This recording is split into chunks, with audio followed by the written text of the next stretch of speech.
And नमस्ते everyone. आज हम करेंगे कॉपरेटिव लर्निंग स्ट्रैटेजीज। कल की वीडियो के अंदर मैंने आपको जो इसकी हिस्ट्री है वो पढ़ाई थी and today we are going to do cooperative learning strategies. And I know थोड़ा लेट हो रही हैं videos but due to some busy schedule I hope you will understand. And I am trying on means daily basis पे मैं try करती हूँ कि जो नए नोट्स हैं वो बन जाएँ और साथ में अपलोड भी हो जाएँ। बट थोड़े से अभी कमिटमेंट्स हैं एंड अभी स्कूल में भी क्या है, अभी 11th क्लास भी आनी शुरू हो गई है क्योंकि रिजल्ट तो आता नहीं है बट प्रोविजनल क्लासेस शुरू हो जाती हैं तो बिल्कुल पैक्ड है शेड्यूल। बट आप मई के अंदर आई थिंक मैं थोड़ी सी फ्री हो जाऊंगी बट तब तक बहुत लेट हो जाएगा। But I am trying my best. चलिए देखिए, cooperative learning strategies means cooperative learning के अंदर क्या होता है, हम कुछ ग्रुप्स बना देते हैं और फिर उन ग्रुप्स को बोलते हैं कि भाई आप सीखो, समझो और बाकियों को भी समझाओ। तो ये कुछ स्ट्रैटेजीज हैं कि अगर आप ग्रुप्स बना रहे हो तो आप किस तरीके से ग्रुप्स बनाओगे। तो सबसे पहले जैसे आपको स्क्रीन पे नजर आ रहा होगा, पहले कौन सा ग्रुप है, थिंक पेयर एंड शेयर। अब think pair and share group क्या है, किसने दिया है, ये थोड़ा सा ध्यान रखेंगे। फ्रैंक लेमन ने दिया है। कब दिया है, 1981 के अंदर दिया है। ये क्या कहते हैं कि बच्चे जो हैं वो सोचें, दिमाग लगाएं, आइडियाज़ को डिस्कस करें, एक दूसरे से डिस्कशन करें एंड फिर एक दूसरे पेयर इंटरेक्शन मतलब आपस में ही एक दूसरे से इंटरेक्ट करें और फिर एक दूसरे को भी समझाएं। तो क्या करेंगे, कैसे करेंगे, देखो थिंक का मतलब पहले आपको अकेले सोचना है, फिर आपको किसी के साथ इन्वॉल्व कर दिया जाएगा कि अब इसके साथ आप अपनी बातों को शेयर करिए। तो सबसे पहले टीचर कोई भी क्वेश्चन या कोई भी प्रॉब्लम दे देगी, बच्चा उसको अकेले सोचेगा इंडिपेंडेंटली, ठीक है, क्योंकि सोचते तो अकेले ही है ना, तो सोचेगा बच्चा।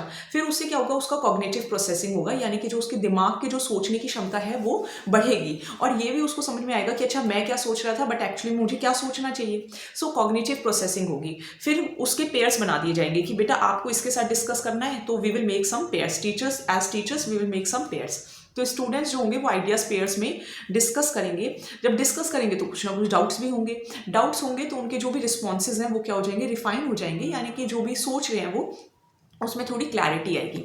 देन शेयर का मतलब जो भी मीन्स उन्होंने जो भी सोचा है वो क्या करना, एक सेकेंड, हाँ, तो जो भी उन्होंने मीन्स जो भी सोचा है वो बाकी पूरी क्लास के साथ क्या करना है, शेयर करना है। अब इसके कुछ मॉडिफाइड वेरिएंट्स भी आ चुके हैं। मॉडिफाइड वेरिएंट्स का मतलब कि अब आप इसको क्या कर सकते हो और भी बीच में कुछ चीज़ें ऐड कर सकते हो, जैसे थिंक पेयर और शेयर के बीच में बच्चा जो है वो इनको लिख भी सकता है ना।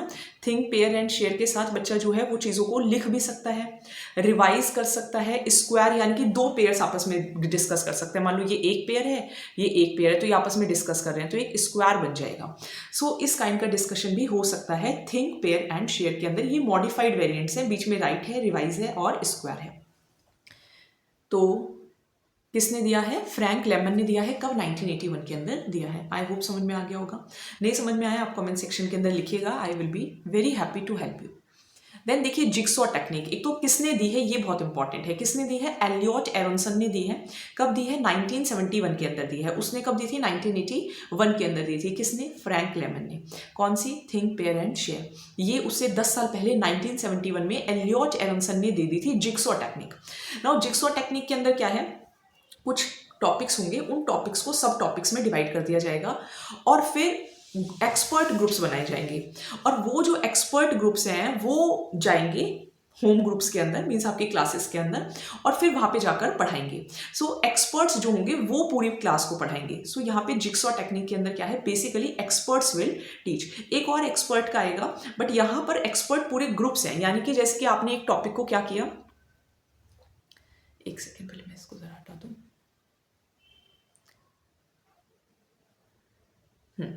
देखो आपने क्या किया, टॉपिक को सब टॉपिक के अंदर डिवाइड कर दिया। पहले टॉपिक्स को सब टॉपिक्स के अंदर आपने डिवाइड कर दिया और फिर आपने एक्सपर्ट ग्रुप्स बनाए सेम टॉपिक्स के, ठीक है, सेम टॉपिक्स के आपने एक्सपर्ट ग्रुप्स बना दिए। वो सब जो एक्सपर्ट टॉपिक्स हैं वो होम ग्रुप्स के अंदर जाएंगे और फिर एक दूसरे को पढ़ाएंगे, तो उससे पूरी क्लास का डिस्कशन हो जाएगा, असेसमेंट हो जाएगा। सो रिवर्स जिक्सॉ, ये कुछ वेरिएंट्स हैं इसके अंदर, जैसे रिवर्स जिक्सॉ हो सकता है, like experts teach the whole class. तो इसके अंदर हो सकता है क्लास भी जो है वो एक्सपर्ट्स को कुछ ना कुछ सजेशंस दे। जिक्सॉ सेकंड किसने दिया है, रॉबर्ट सेल्विन ने दिया है। वो किसने दिया था, एलियट एरोनसन ने दिया था। ये क्या कहते हैं, सेम मटेरियल डिफरेंट पार्ट्स। मतलब मटेरियल एक ही है लेकिन उसके अलग अलग पार्ट्स हैं, उसका डिस्कशन हो। एक है जिक्सॉ विद एक्सपर्ट इवैल्यूएशन, यानी कि पहले एक्सपर्ट्स चीज़ों को टेस्ट करें उसके बाद दूसरों को दे। तो ये इसके वेरिएंट्स हैं, मीन्स अब इसकी जगह जिक्सॉ टेक्निक की जगह ये सब भी यूज़ किए जा सकते हैं, जैसे कि reverse jigsaw, jigsaw second, jigsaw with expert evaluation. Jigsaw technique किसने दी है? एलियट एवंसन ने दी है। कब दी है? 1971 में दी है। एक्सपर्ट ग्रुप्स बनेंगे, एक्सपर्ट ग्रुप्स होम ग्रुप्स में जाकर टीच करेंगे।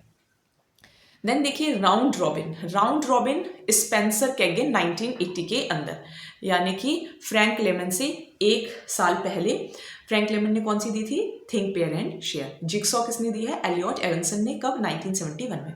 स्पेंसर कैगिन 1980 में राउंड रॉबिन। अब राउंड रॉबिन क्या कहते हैं कि टीचर ने टॉपिक दे दिया, टॉपिक देने के बाद बच्चों से पूछा वन बाय वन कि आप बताओ, हुआ होगा क्लास में ऐसा, और फिर जो 20 कोई रिकॉर्डर है मान लो साथ में, वो आपके आइडियाज़ नोट कर रहे हैं। नोट करने के बाद वो डिस्कशन हो गया। काफ़ी बार ऐसे क्लास में हम होते हैं जैसे कि पूछते हैं कि अच्छा आप बताओ, जैसे फॉर एग्जांपल आज ही मैंने पूछा कि लिमिटेशंस ऑफ अकाउंटिंग क्या है। जैसे अब काफ़ी दिनों से हम उनको अकाउंटिंग का मीनिंग, ऑब्जेक्टिव्स, स्कोप पढ़ा दिया, आज लिमिटेशंस का टॉपिक था, तो उस बच्चों के आइडियाज़ आए। अब बच्चों के आइडियाज़ मैंने बोर्ड पर लिख दिए कि अच्छा आपके अकॉर्डिंग ये है, और फिर उन्हीं में से ही एक्चुअली में पॉइंट्स भी बन जाते हैं। सो दैट इज राउंड रॉबिन। किसने दिया था? स्पेंसर कैगिन ने दिया था। कब दिया था? 1980 में दिया था। टीचर कोई भी टॉपिक दे देगा, जैसे आज मैंने लिमिटेशंस ऑफ अकाउंटिंग दे दिया, फिर बच्चों ने कुछ ना कुछ आंसर्स बोले। अब यहाँ पर तो रिकॉर्डर मैं ही थी, है ना, साथ में कोई और टीचर तो नहीं था, तो मैंने वो आइडियाज़ बोर्ड पर नोट कर लिए और फिर उसी से ही हमने डिस्कशन कर ली। इसके भी वेरिएंट्स हैं। टाइम्ड राउंड रॉबिन हो सकता है, यानी कि हम बच्चों को टाइम दें कितने टाइम में आपको आंसर करना है। रैली रॉबिन हो सकता है, यानी कि पेयर्स वगैरह बना सकते हैं। राउंड रॉबिन ब्रेन स्टॉर्मिंग हो सकता है कि उनका जो दिमाग है वो चले। देन है स्टूडेंट्स टीम्स अचीवमेंट डिवीजन, जिसको हम बोलते हैं स्टेड। स्टेड किसने दिया है? 1978 में। वो किसने दिया था? 1970 के अंदर राउंड रॉबिन ने दिया था। ये कौन सी यूनिवर्सिटी में दिया गया? Johns Hopkins university. यूनिवर्सिटी इतनी इंपॉर्टेंट नहीं है, नाम ध्यान रहना चाहिए। स्टूडेंट, आप सोचो कि स्टूडेंट का नाम रॉबर्ट है, तो डॉक्टर रॉबर्ट स्लेविन 1978 में क्या कहते हैं कि अगर आपको बच्चों का एकेडमिक अचीवमेंट इंप्रूव करना है, बच्चों का टीम वर्क इंप्रूव करना है, बच्चों को मोटिवेट करना है, आप 4-5 स्टूडेंट्स का ग्रुप बनाइए और फिर उनको टॉपिक समझा दीजिए। फिर वो आपस में स्टडी करेंगे, एक दूसरे को समझाएंगे, और फिर आप उनसे अलग अलग क्विज लें और फिर उनका परफॉर्मेंस इवैल्यूएट करें। यानी कि अब जो टीम्स है उसका अचीवमेंट होगा, बच्चे का अचीवमेंट नहीं होगा। हम एक टीम है, वो टीम से हम बच्चों को बुलाएंगे और फिर उनसे क्वेश्चंस पुट अप करेंगे। ठीक है, तो ये इसके अंदर है students team achievements division. State किसने दिया है? रॉबर्ट स्लेविन ने दिया है। कब दिया है? 1978 में दिया है। बच्चों का एकेडमिक अचीवमेंट इंप्रूव होगा, टीम वर्क इंप्रूव होगा, मोटिवेशन होगा, टीम बना दी जाएगी 4-5 स्टूडेंट्स की, जो कि अलग अलग होंगे। ऐसा नहीं करना है कि एक बच्चा बहुत इंटेलिजेंट, एक बच्चा बहुत वीक, ऐसे नहीं करना है। कायदे से ग्रुप बनाने हैं। टीचर ने टॉपिक समझा दिया, टीम ने उस टॉपिक को समझा, एक दूसरे के साथ डिस्कस किया, फिर हमने बच्चों को बुलाया, क्विज ली, हर एक टीम से जैसे एक एक बच्चे को बुला लिया, उनकी क्विज ली, उनकी परफॉर्मेंस इवैल्यूएट की, और फिर देखा अच्छा ये टीम ने अच्छा परफॉर्म किया, और फिर टीम को रिवॉर्ड दे दिया गया। यानी कि स्टूडेंट की टीम ने अचीवमेंट की है। So this is given by Robert Slevin. कब? 1978 के अंदर। नेक्स्ट कौन सी स्ट्रैटेजी है? नेक्स्ट है टीम पेयर सोलो। देखो नाम से ही नजर आ रहा है कि पहले तो आप टीम में काम करेंगे, फिर आप पेयर में काम करेंगे, एंड फिर आप सोलो काम करेंगे। टीम में कैसे काम करेंगे? सब लोगों के साथ मिलके, पेयर 2 जनों के साथ, सोलो अकेले। किसने दिया? वाइगॉत्स्की के जोन ऑफ प्रॉक्सिमल डेवलपमेंट पर बेस्ड है। कब दिया था? 1978 में। वाइगॉत्स्की की सभी थ्योरी हमने पढ़ी है एजुकेशनल साइकोलॉजी की वीडियोज़ में, तो एजुकेशनल साइकोलॉजी की वीडियोज़ काफ़ी अच्छी चल रही हैं, हालांकि बहुत लेट उनका अच्छा फीडबैक आ रहा है, बट ये सारा आ रहा है। तो इससे इंटरडिपेंडेंस होगी, बच्चा प्रॉब्लम सॉल्व करना सीखेगा। पहले टीम फेज है, मतलब बच्चा ग्रुप में काम करेगा, फिर पेयर फेज है, बच्चा पेयर में काम करेगा, और फिर इंडिविजुअली काम करेगा। नाम में ही लिखा हुआ है टीम पेयर सोलो। किसने दिया है? वाइगॉत्स्की ने दिया है। कब दिया है? 1978 में दिया है। चलिए, then comes number heads together. ठीक है, these are the cooperative learning strategies कि बच्चों को आप कैसे सिखा सकते हो एक साथ। ये दिया है स्पेंसर कैगिन ने। स्पेंसर कैगिन हमने ऊपर भी पढ़ा था। नंबर हेड्स टुगेदर, यहाँ पे अगेन हमने क्या किया है, हमने ग्रुप्स बनाए हैं और ग्रुप्स में नंबर दे दिए हैं। ठीक है, अगर आप कोई मोटू पतलू देखता होगा तो मोटू पतलू के अंदर जॉन है और वो डॉन है, और उसके साथ 2 और जने रहते हैं, एक नंबर 1 एक नंबर 2। तो ऐसे ही आपको क्या करना है, क्लास में ग्रुप बना देना है, उनका नंबर दे देना है, this is number 1, this is number 2, number 3, number 4, और फिर आपको नंबर्स से बुलाने हैं बच्चे। तो मान लो मैंने नंबर 2 से, मैंने बोला नंबर 2 से ये बच्चा आ जाए, आया वो बच्चा, उससे क्वेश्चंस पूछ लिए, वो बच्चा ग्रुप के बेसिस पे आंसर करेगा। That is number head together. किसने दिया है?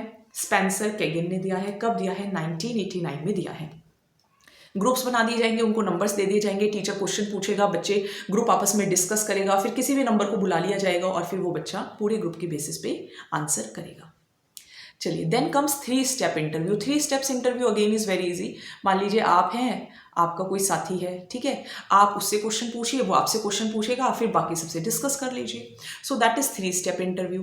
पार्टनर ए इंटरव्यू करेगा पार्टनर बी को, बी इंटरव्यू करेगा ए को, फिर दूसरे पेयर के साथ शेयर कर लेंगे, है ना। जैसे मान लो एक तरफ तो ए और बी है ना, मान लो एक तरफ तो ए और बी है और एक तरफ सी और डी है। ए बी ने एक दूसरे से सवाल पूछा, सी डी ने एक दूसरे से सवाल पूछा, फिर आपस में डिस्कशन हो गया। सो दैट इज 3 स्टेप इंटरव्यू। पहले आपने एक दूसरे से पूछा, फिर सी और डी से भी पूछ लिया। Then comes circle the sage. Circle the sage. Sages कौन होते हैं? सेजेस होते हैं एक्सपर्ट्स। अब यहाँ पे भी एक में और हमने पढ़े थे एक्सपर्ट ग्रुप्स बनेंगे, और यहाँ पर भी क्या होगा, टीचर्स जो होंगे वो कुछ एक्सपर्ट्स को पहचानेंगे कि क्लास में ये बच्चा है जो इस फील्ड में एक्सपर्ट है, और फिर वो एक्सपर्ट को तो हम रख लेंगे अपने पास, बाकी बच्चे ग्रुप्स बना लेंगे। अब वो जो एक्सपर्ट है वो उन ग्रुप्स को जाके पढ़ाएगा।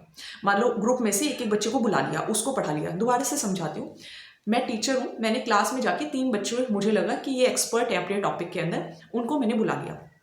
बाकी बच्चों को होगा कि बेटा आप बाकी बच्चे ग्रुप्स बना लीजिए, बाकी बच्चों ने ग्रुप्स बना लिए। फिर एक्सपर्ट क्या करेगा, उन ग्रुप्स में से बच्चों को बुलाएगा, ठीक है, और वो जो एक्सपर्ट्स हैं वो उस बच्चे को समझा देंगे। जो ग्रुप में से एक बच्चा आया है, एक्सपर्ट ने उनको समझा दिया, वो बच्चे जाके अपने ग्रुप को समझाएंगे। सो that is called circle the says. यानी कि टीचर ने पहले एक्सपर्ट्स को पहचाना, फिर बाकी बच्चों ने ग्रुप्स बनाए, फिर जो एक्सपर्ट है उन्होंने बच्चों को समझाया, और फिर उन बच्चों ने जाके अपने ग्रुप को समझाया। So that is called circle the sage. Then comes gallery walk. Gallery walk क्या होता है? Gallery walk like is rotation, है ना, कि आपको वॉक करना है। वॉक करने का मतलब कि आपको किसी भी एक ग्रुप में फिक्स नहीं रहना, पहले एक ग्रुप, फिर दूसरा, फिर तीसरा, फिर चौथा, फिर पांचवा। तो उससे आपके अंदर क्या आएगा, एक्सपर्टीज आएगा, आपको अंदर एक्टिव लर्निंग आएगी। किसने दिया है? डेविड एंड रॉजर जॉनसन ने दिया है। कब दिया है? 1990 में दिया है। तो ऐसे याद रख लेना कि डेविड और जो रॉजर है वो ग्रुप में गैलरी में वॉक करते हैं, ठीक है, नाम तो याद रखने ही पड़ेंगे। तो टीचर ने कुछ स्टेशन बना दिए कि ये स्टेशन 1, स्टेशन 2, ऐसे कुछ भी स्टेशन का नाम दे सकते हैं। बच्चे हर एक स्टेशन में जाएंगे, अपने आइडियाज डिस्कस करेंगे, क्लास डिस्कशन हो जाएगा। So these were the cooperative strategies, cooperative learning strategies. इसके बाद जो टॉपिक है कॉपरेटिव स्क्रिप्टिंग का है, उसके अभी नोट्स कंप्लीट नहीं बने हैं, बहुत थोड़ा सा यहाँ पे लिखा है, तो इसको आप स्किप करेंगे 5-6 लाइन्स को। अब थोड़ा सा शॉर्ट समरी देखते हैं हम। तो हमने पढ़ा थिंक, पेयर एंड शेयर, जो कि लेमन ने दिया था, है ना, 1981 के अंदर,